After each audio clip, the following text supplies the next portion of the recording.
সাতক্ষীরায় স্থানীয় সরকার প্রকৌশল অধিদপ্তর এলজিইডির আওতায় বিগত আওয়ামী সরকারের আমলে সড়কের ব্যাপক উন্নয়নের গল্প করা হলেও তা বাস্তবে নয়। উন্নয়ন হয়েছে শুধু কাগজে কলমে। জেলায় ৮,৫১১ কিলোমিটার রাস্তার মধ্যে ৫,১৭৩ কিলোমিটার রাস্তা রয়েছে একেবারেই কাঁচা। গুরুত্বপূর্ণ রাস্তায় ইট ও কার্পেটিং উঠে গিয়ে বড় বড় গর্তের সৃষ্টি হয়েছে। বেহাল রাস্তাগুলোর জন্য চরম দুর্ভোগ পোহাচ্ছেন জেলার সাধারণ মানুষ। তবে নতুন প্রকল্প ছাড়া রাস্তা সংস্কার করা সম্ভব নয় বলে জানান এলজিইডি নির্বাহী প্রকৌশলী। সাতক্ষীরা থেকে শাহিন গোলদারের প্রতিবেদন। স্থানীয় সরকার প্রকৌশল অধিদপ্তর এলজিইডির তথ্য মতে সাতক্ষীরা জেলার ৭ উপজেলায় ৮,৫১১ কিলোমিটার কাঁচা ও পাকা রাস্তা রয়েছে।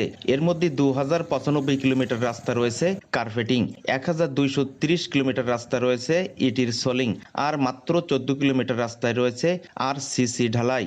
বাকি ৫,১৭৩ কিলোমিটার রাস্তায় রয়েছে একেবারেই কাঁচা। পুরো জেলায় প্রায় ৮৫০ কিলোমিটার রাস্তায় কার্পেটিং উঠে বড় বড় গর্তে খানাখন্দের সৃষ্টি হয়েছে। রাস্তা দিয়ে চলাচল করতে গিয়ে ২০ লক্ষাধিক মানুষের সীমাহীন দুর্ভোগ পোহাতে হচ্ছে।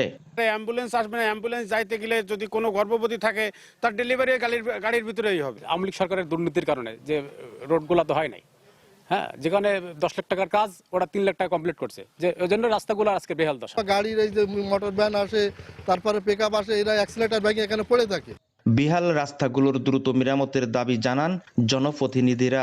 বিশেষ করে ছাত্র ছাত্রী, স্কুল, কলেজ, মাদ্রাসা যাওয়ার অনুপযোগী হয়ে গেছে। ব্যবসা বাণিজ্যের জন্য মানুষের চলাচলের অনেক সমস্যা। আর এলজিইডির রাস্তা নির্মাণে অনিয়ম ও অর্থ লুটের কথা জানান নাগরিক নেতা।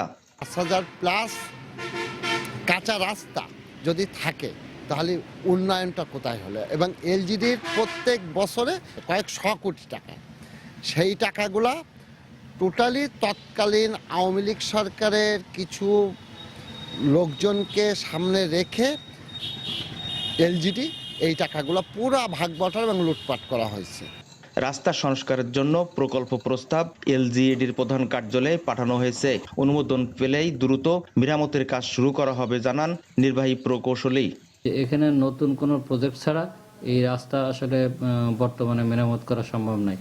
তবে আমরা আমাদের সদর দপ্তরের সাথে আমরা যোগাযোগ করেছি, নতুন কোনো প্রজেক্ট দিলে তখন আমরা এগুলো মেরামত করতে পারবো।